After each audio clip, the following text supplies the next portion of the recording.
Hi, I'm Stephen Button. Welcome. I help people heal their life and have a broader impact and create a legacy they love. So if that's you, this is for ambitious souls, by the way. Like, you come into this world to do something beautiful and powerful. You come to resolve some of your karma. And those two are both the same thing.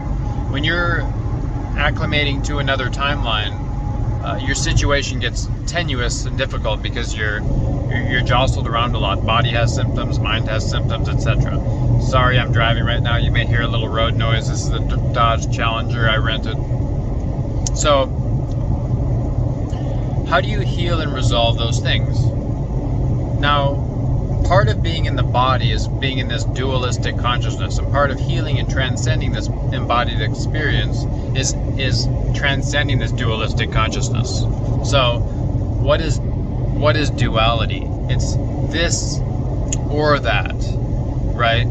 So I encourage you, whenever you can, to see this and that kind of consciousness. The yin and the yang, you imagine that, and you imagine the whole circle being what you are focused on. When you are focused on the yin and the yang, the yin and the yang, you can be a witness, and being a witness for any length of time heals the situation irrevocably until you create another one. Now, the body is complex, consciousness is complex, no one understands it. I sometimes get annoyed when people think they do, especially people that are even on the fringes of the most minuscule understanding, or they're attempting to suppress the deeper truths. Because some of us came from a distant star, right? Alcyone, Sirius, wherever, to come and support people, and that's many people in the world now. And if you are here to help heal the race, help bring higher wisdom, help just anchor in other frequencies, here you are. Do you notice the difficulty in that? Do you notice you start out with a mantra of love, and it quickly turns to like, oh, humans are murderous and treacherous, and they betray each other. So yes, that's true. And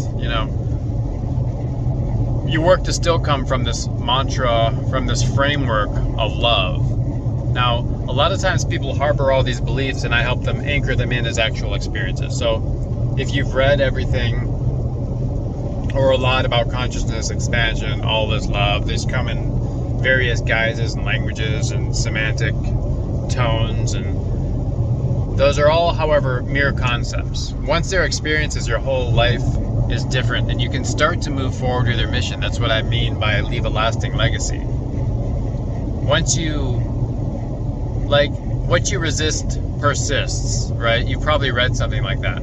Or in the Stoicism, the obstacle is the way, and things like that. Once you experience that in your only framework, your only lens through which experience can happen, your body, you become a much wiser, more powerful person. Because you become able to just acknowledge that as being your reality for the moment. And your body is the manifestation of your beliefs. So that it's nothing else. And as you change your beliefs, as you upgrade your beliefs, your body changes. And as your body evolves, your beliefs change.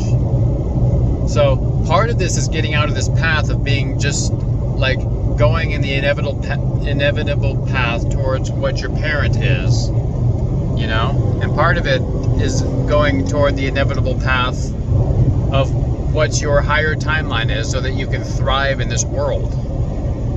And that's it. That's literally it. So how do you make this leap from one timeline to another? That's the question.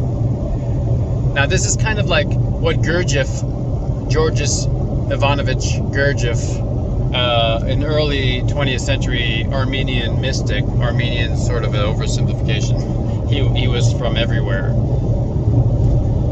referred to as sort of jumping the octave. You're living your same life, however the octave changes, so your frequency changes. You're doing all the same things, however things are fundamentally different because you have evolved, and your framework of perception is different, and your level of action is different, and your level of contribution different as in you put in less effort to do the same thing more powerfully, and you reach more people energetically. You leave a deeper imprint in the substrate of the earth, as it were, in the innate, in that Paul Selig's work, as it were. And